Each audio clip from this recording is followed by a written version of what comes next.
Hey, and thank you for clicking play. What we're here to look at now is the part 2 of me completely destroying my Amiga keyboard. Not completely destroying it, it comes good.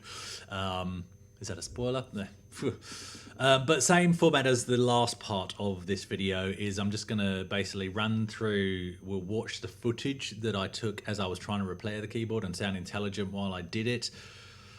And we'll comment on how unintelligent the things I was actually attempting were and why I was doing certain things at different points, and the thoughts that were going through my head, because I think some of them are quite amusing. So let's get into it, because this is, it's going to take a while. Not too long, because I have really chopped this footage down, because I know what it's like, and I appreciate you guys wanting to watch this. A couple of people have asked what's going to happen. So this is the second day. Basically what I've done today is I fired up the Amiga with the case on. Problem persisted, numeric keypad not working. As you can see, I've now removed the case again and fired it up thinking it's just an intermittent issue, surely the case has no effect. But there we go, that's the numeric keypad. And you can see there, it's working with the case off. Okay, so I've just set up this new angle, so hopefully you can see when I type stuff on the screen that it appears.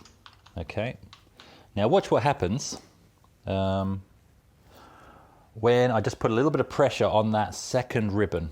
Okay, so I'm going to be typing, I'm just going to hit the 5 key.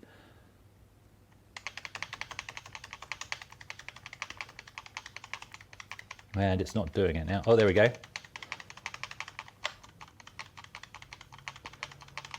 There we go. So now I've lost the numeric keypad. And now I've got it back again. So, there we go. That, as far as I'm concerned, is conclusive. It's when I put pressure, so just so you could get a clearer view of what I was doing there, I was putting some pressure, sometimes this way, sometimes that way, and that actually brought the keypad active or not active. This issue, which is a constant issue, is the fact that when I put the case back on, it's actually putting the pressure in the place that stops this from working. See, I don't want to make what is perhaps now a small problem into a bigger one. Because the other possibility here is, of course, I just find a comfortable spot where it works and I just put it back together again, which would be a bit hit and miss and not a fix. You can't even see it there, but the connections on the right hand side look a bit more splayed than the ones on the left. That's the only thing. So look, I've actually, and it was a throwaway comment, that was the most sensible thing to say, you know, just find a comfortable spot and live with it, because do you know what? That would have been absolutely fine to do. It's not what I did. You can see here, I've already started to pull the ribbon out. And what I thought was looking at splayed, and look, I have some reading glasses that I sort of am in denial that I need, and one of these occasions I'd have been able to see more clearly if I bothered to put them on that wasn't a splayed connection. It's what it looked like to my blurred vision, but actually that was just where some of the you could see the metal beneath the sort of conductive paint underneath. But of course, I mean, it's not like there's any movement in this part. You can see there, that's where it gets pushed in, so that would be, if there's a fracture, the obvious point of failure. The way I see it, there's two potential points of failure, given that when the keyboard works, it works 100%. One is the connections in here, or the point of contact between this, and the other is a possible fracture in here. So what I have done is I've just blown out in there, and I'm just going to reseat this, and I'm really hoping that I'm just going to get lucky that basically the act of sort of removing and putting this back is going to give me a better connection than I had, if it's a connection issue, in the hope that that makes it good. Okay, so another update. Things went from bad to worse, and then fortunately to better. So this does more than just the numeric keypad, because after unplugging it and then plugging it back in again, I found I'd lost these keys as well, which were the only ones that were consistently working, and the down arrow, and then it got worrying, the spacebar, And I also couldn't do a 3-finger salute, so I had to hard reset, and the problem persisted. What I've now found is that I have a happy spot. My happy spot is that if there's a little bit of forward pressure on here, then the connections are good and everything is working, as you can see there. So I've gone a bit draconian. I was sort of, not draconian, bit barbarian. I've sort of put some forward pressure on that to make those connections good. And now I've lost it again. But my plan is to basically find the happy spot, find a way of keeping it in the happy spot, and then just put the case back on. Because clearly it's a connection issue right at the socket, I think. So I'm just going to find the happy spot. So I might even, and you guys are going to hate me for this, but I might even go a piece of sticky tape and just push it down tight behind there. It's going to introduce another, but that's all working. It's going to introduce a sticky chemical. See, now my spacebar is not working. So this ribbon is not happy. All the connections inside are not happy. There we go there. So actually finding the sweet spot is going to be a nightmare. Let's see how we go. We'll see how we go. Right, so again, it's getting serious because at the end of the day, and I knew this would happen, I'm in a worse place than when I started because, spacebar doesn't work and whatever. So the plan is I'm going to do some cleaning up of these contacts. I'm not going to bore you with the details, but basically a bit of very careful scraping of the end of those contacts with a blade, and I'll do some cleaning up with cotton and isopropanol.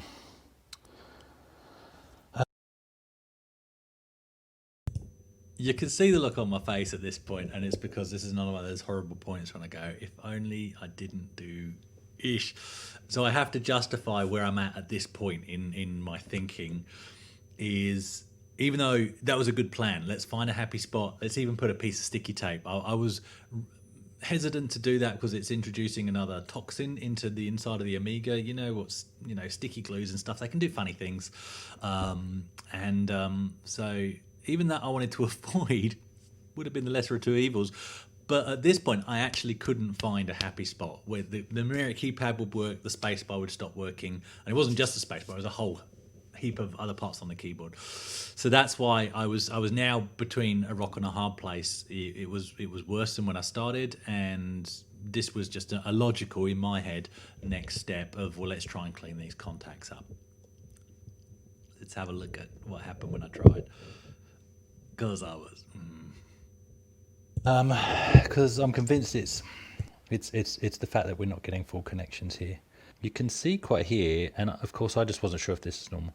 It's quite blackened here, just with time oxidization, I guess, and just with some very gentle scratching. So what I've been doing is putting this ruler, everything is turned off and unplugged. I'm sorry. There's a cat sneaking up on me. So just with this behind here.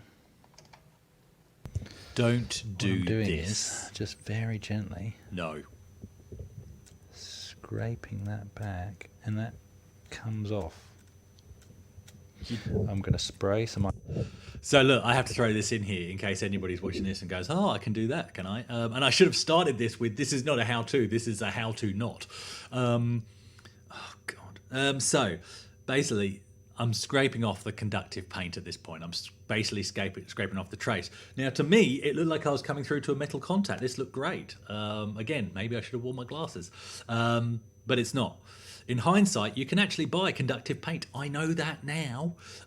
So a smarter move here would have been to get some conductive paint and actually maybe try and just bring those end contacts up a bit so they're making better connection in the socket on the PCB. Probably where this should have started, not where I'm going here. You don't want to scratch that stuff off. No. And if you do, well, then you want to be able to replace it. But don't do this. Don't. What I'm doing here now, no. Isopropanol in the socket as well. You don't want to go through the traces, that's the thing, so you've got to go really gently. Right, so this is where I'm at. This disc wasn't here when I was cleaning. I was using the ruler, but just so you can see more clearly, that's the state I'm at with the contacts now. So a lot better. And this is the sort of mess that I was getting off. Now, whether I've just actually removed contact paint, we'll find out. So if you look in the socket, there's no contacts this side, they're all that side. So I'm going to plug this back in. And we'll hope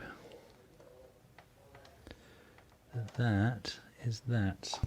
And I really was hoping. I really was hoping that that was that. Space, keys, no. Still in the worst of the two positions I've been in. Now we have no keyboard at all. So at that point, I had no keyboard at all. I'd killed the entire keyboard. I stopped. I stopped for the rest of that day. Or did I? Hang on. Day 3. Is that after I've done the cutting? Hang on. Let's just play the next bit. Okay, it's another day. And I'm sure you could sense my frustration. Yeah. Okay. So between day 2 and day 3, that's when I decided on day 2, and I didn't record it because I knew really this is a dodgy move and I probably shouldn't be doing this. That's when I made my first cut. And look, just to show, I'm pretty sure that's right. And just to show you what I did, and you'll see the results in a minute. Couldn't see it. That's how much I cut off. So that's just the connection at the end. So at the end of day 2, I decided to try the cut method. Now, you will hear me say, I'll link you to this method. I'm never going to link anybody to this method. It's the most risky thing you can ever do. But that's how much I cut off, just the very contacts on the very end to try and then pair back to a good bit of the ribbon. That was the theory, but I didn't even video that because deep inside I knew it was wrong and I never wanted anybody to ever see what I was attempting. So there's no footage of me making that cut. Yeah, so excuse me while I just bring this back up and let's see what happens on day 3. Okay, it's another day, and I'm sure you could sense my frustration because you know when you've made a problem worse from your own efforts, but this is where I'm at. I've really gone, and I'll link to the solution. Well, I say a possible solution in the forum that I've seen, which is basically to do a really risky move, and that is to actually cut back. Because as you can see, basically, when I cleaned the original contacts, it actually edged it down to taking off the end of the contact where it then couldn't get a good connection. And that's why my position, in fact, this is the very end, sorry. So what I've actually had to do is the very risky technique, and I don't recommend this for anyone, and I still don't know if this is going to work, is I've snipped the bad contact end off. Before you do that, if you ever do, don't do this, don't actually do this, but there's a bit of thickening backing, so remove that first because you can reuse that. To basically make it thick enough to push it against the contacts in the socket. So then what... That's a good thing to know because actually if you ever have to swap membranes, I am using the same sticky back. You need that thickness to push it against the contacts. So yeah, I'm still using that same one because there wasn't another one on the replacement membrane. You do. What I've ended up is I'm now back as far as, I've still got enough flex, that's fine, but you're back to a bit that is actually covered with insulation. That's what that is. So I've had to peel that back really carefully because you don't want to then bugger up the trace. And now with that peeled back, I've got to see if I can actually get a connection in there. So that'll be interesting. So that's where we're at. I haven't pushed it in yet. Okay, that feels less sticky. And what I've also done, which has actually given me a glimmer of hope, is just to quickly put a probe on one of these traces very cautiously. I say very cautiously because now it's very easy to do exactly what got me in this mess, which is scrape some more of that trace off. So very cautiously put both probes on this end one here, and the resistance started to go down. Man, this is the first glimmer of hope I have back that where I'm at now may actually yield some results. Seriously, yesterday I was literally at the point of going, and I still may be, but of just going, well, I need a replacement keyboard because the dual ribbon membrane is hard to get hold of. You can tell this is not my normal chirpy video. This is a oh crap video. seriously, I was at the point yesterday where even the caps lock light wouldn't come on, and now I've got a nice bright caps lock light. Even when it did come on, it was dim. I'm not going to celebrate yet. I'll tripod you. The Amiga's booting up into Workbench. Let's see where we get to. Okay, notepad's loaded up. Notepad is loaded up. I'm going to try the main keyboard first because I was literally at a point where even the main keyboard wasn't working. Main keyboard is working. Is Space working? Space is working. So I'm now back to where this started. Numbers and everything working. Yep. Okay. Brackets on the numeric keypad are working. So I'm now back to the same stage I was at when this whole thing started. So if this numeric keypad works, it's fixed. The numeric P keypad doesn't work. Oh, you're joking. Well, this is going to sound crazy, but I'm actually happy because where I'm at is I've still got a usable Amiga, which is no worse than when I started. That sounds stupid, but that's where we're at. Okay, so what I suspect now the problem may be, and I'm not going to do any scraping, but this side where I tried to get a reading on a probe was still giving me some resistance. So I've got a feeling once I get a good connection here, or I could even just try maneuvering this. Let's see if I maneuver that. No. Space is still working. Okay, so what I'm going to just try is just a bit of maneuvering it in and out and see if I can get a good connection across the board.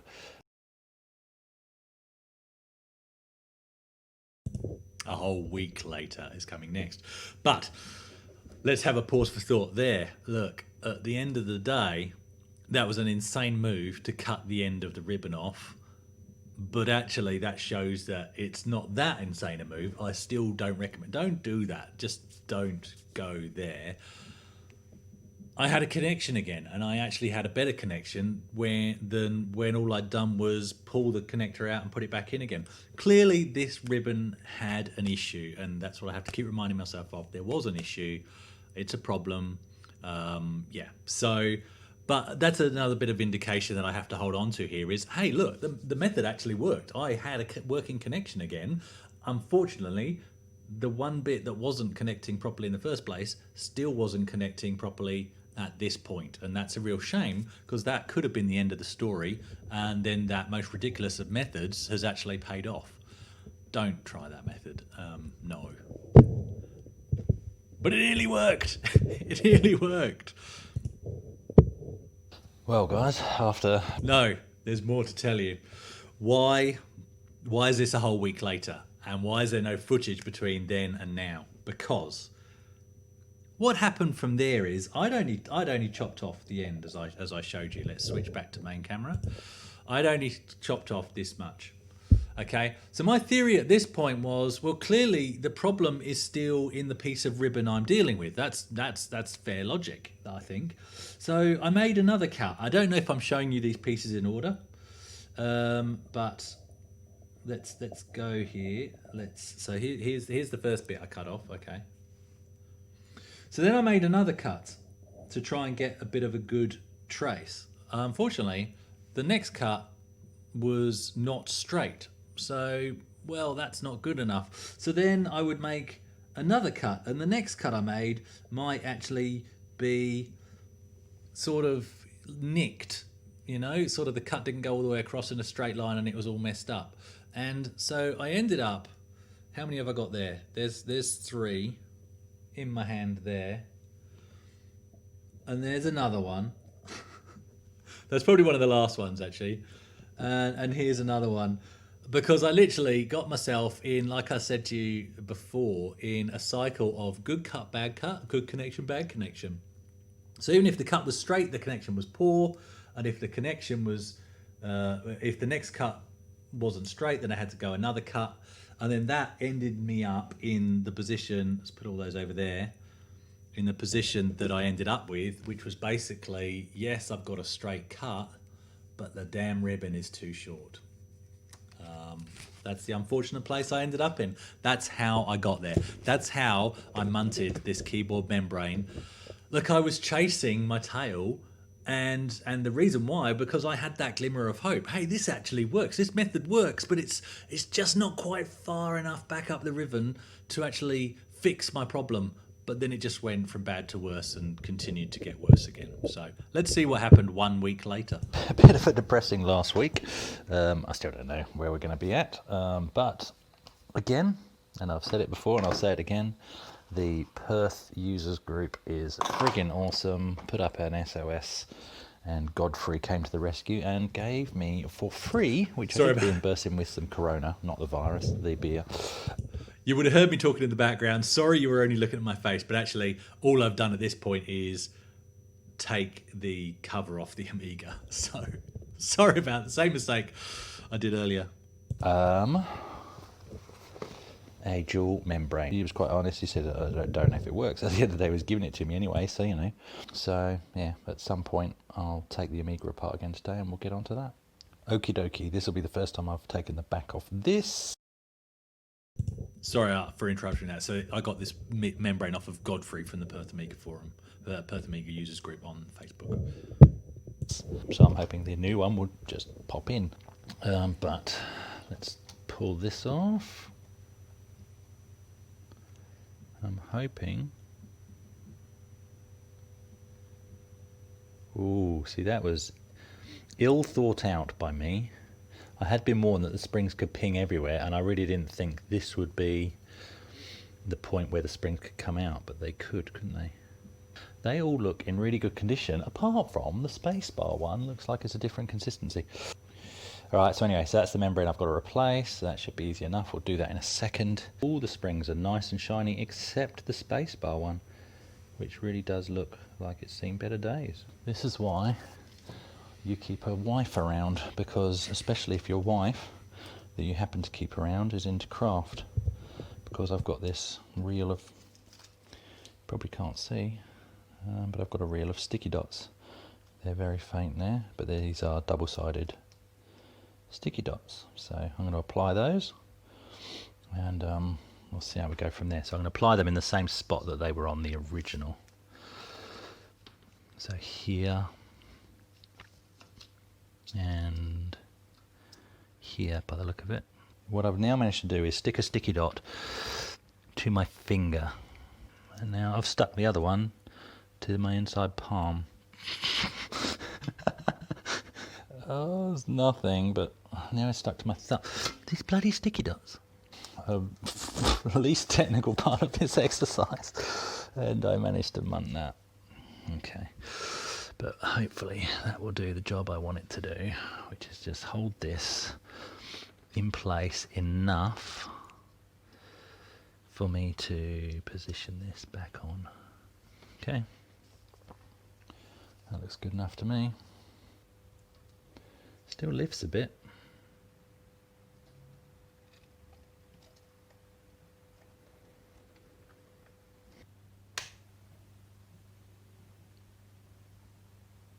No. Nope. So something is not home properly, because that caps lock light didn't flick on, and there's nothing there. So what I'd done, thinking I was being smart, is I hadn't put all the screws in the back of the keyboard, thinking, well, if something doesn't work or it's not in a line, because it's hard to make sure that thing's in a line, then I won't have to undo all the screws for the back of the keyboard, because it's like 15, 20 screws holding this thing together at this point. So yeah, I just wanted to throw that piece of information in there. So my guess is this one isn't home properly. No, nothing.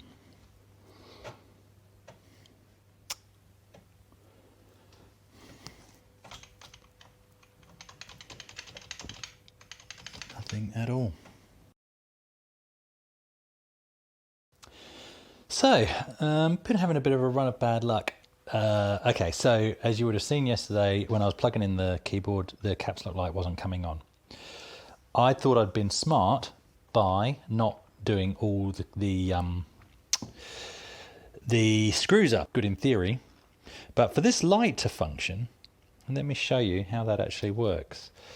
You've got these two contact points here.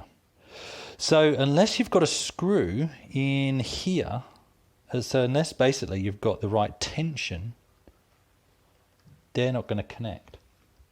So I'm hoping everything is now properly aligned in here, but I really should have gone into Workbench to see if the keyboard itself worked and ignored the fact that the light wasn't coming on.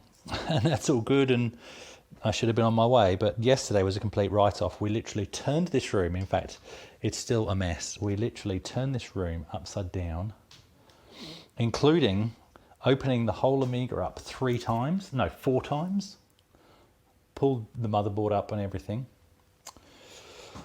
going through that waste bin 3 times, going through every single DVD shelf, everything. Why? Because one of the keyboard springs, well, actually 4 came out. I couldn't find one of the springs, so I've looked everywhere. So one of the guys on the forum offered me some springs. There was a slightly different size, so you had to pop a key cap, and that was all well and good. I was happy to do that as well. But then as he said that, I thought, well, hang on, I've got another idea here. Truth be known, it wasn't my idea, it was my wife's idea. She mentioned it yesterday when she was helping me clean up this room looking for this damn spring. And I said, no, that'll never work. Anyway, what it is was to pull apart a pen and chop the spring to the required size. And I've also kind of stretched it out a bit, sort of, because these are a lot higher tension. And so that's what I've actually got as a temporary, because this other screen, it's in this room somewhere. Goodness only knows where. It'll turn up at some point. Right, so as you can see, this delete key is slightly lowered because the spring, even though I did stretch it out, isn't quite the right length. And obviously you can't feel the resistance. That's a normal resistance.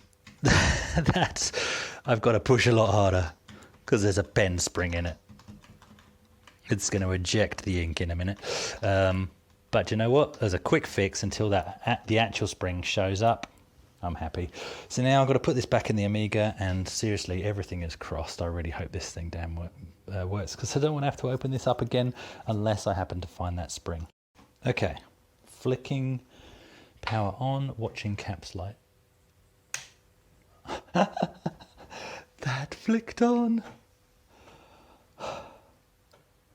Okay, here we go. I'm genuinely nervous about this, but caps lock light works, so that's good. Numbers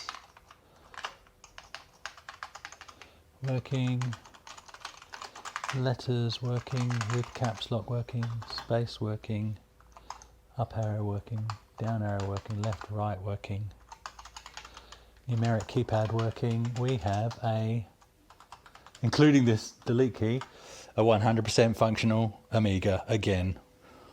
Woohoo! Yes. Godfrey, thank you for the membrane. That is awesome. I hope you enjoy your corona, not the virus. Fantastic. Fantastic. Okay, so this is a quick pista camera. I just reminded myself I'm looking for an excuse to crack open a bottle of vodka, and this may be the excuse I need as a nice celebration. But let's look at where things went wrong, okay? So first and foremost, when trying to clean up the original ribbon, because the only problem was, in fact, I still haven't put the case back on here, so for all I know, didn't even think about that. Let me just try.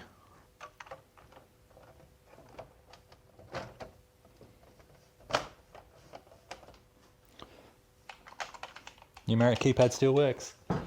Numeric keypad is still working. Okay, good. Yeah, so you could see the genuine excitement there, and also the genuine excitement of me reacting to that as well, because that was such a cool feeling to go, my goodness, I've gone from complete devastation here. I've completely messed up this amazing machine to, thanks to the generosity of Godfrey from the Perth Amiga group, and advice I've been given along the way as well, to coming back to having a working Amiga. That was fantastic. That was, Yeah, that's all genuine, man. That's all genuine emotion there, right there. So the reason why I'm showing you this now is just to show you where we're at. Okay, so at that point in the video, I thought, okay, that's great. I've got 100% working Amiga, hence the excitement. And you know what? I am still just as excited. What you're looking at here, and I'm just going to put the camera down here, and this will be sort of towards the end of this now, really. I'm going to have to hold that there with one hand. Okay, so forgive that. This is the Amiga, and what you're looking at on the screen there is my Amiga streamed into the computer. That is key test. So if I press G, you can see G, H, and all the ones in white are the ones that I've already tested here. And remember, the whole problem at the start was the numeric keypad. So let's just make sure those light up.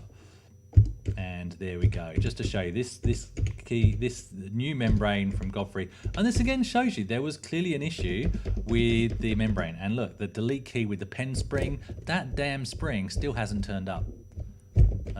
But yeah, that does work, but you just have to push it quite hard. But that works absolutely fine.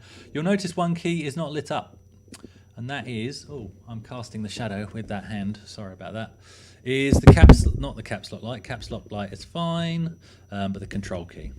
And I only discovered that because I couldn't do a soft reset. I couldn't do a 3-finger salute, and I discovered that actually the control key is not working. So one little problem. Am I going to pull this keyboard apart for the sake of one key? There's probably, I bet F-19 Stealth Fighter needs that key. I bet some game somewhere will need that key. But you know what? For the most part, it's not a problem. It's not stopping me enjoy the machine. So I'll tell you what, this machine is not coming apart again unless I find that original keyboard spring. It's got to be here somewhere. I've even pulled my speakers apart to see if it had fallen through the tweeter hole and stuck itself to the magnet at the back. Can't find the bloody spring. But anyway, so if I find that spring, then I'll have another valid excuse to go back in. It could just be that end of the membrane isn't quite in line. It could just be that, but I'm not going to invite further devastation for the sake of one key. I'm incredibly happy. From here, look, lesson learned. I think I'd be wise to get a Mitsumi keyboard because you can buy the replacement membranes brand new, so that would be a smart thing to do, just to have a backup. Yeah, so I may end up doing that, just so I've got a backup. And I do still have, hasn't happened all this time that I've had this Amiga ready and waiting for me to do that key test in front of you, but I do sometimes get this keyboard caps lock light error coming back. So, you know, clearly there is another problem, but that could be, you know, a ghost voltage from the old PSU. I don't know. In short, there's no reason for me to go tinkering at this point in time. So let's leave it the hell alone. There you go. That's it. Hope you enjoyed me sharing how I messed up my keyboard, but also how I persevered, thanks to Godfrey, thanks to the Perth Amiga Users Group, and actually brought this back to life again. Oh, look, it's not the mistakes you make, it's what you do afterwards. That's what counts. That's what I'm telling myself when I go to bed at night. All right, cheers guys. Thank you so much for watching. Catch you later.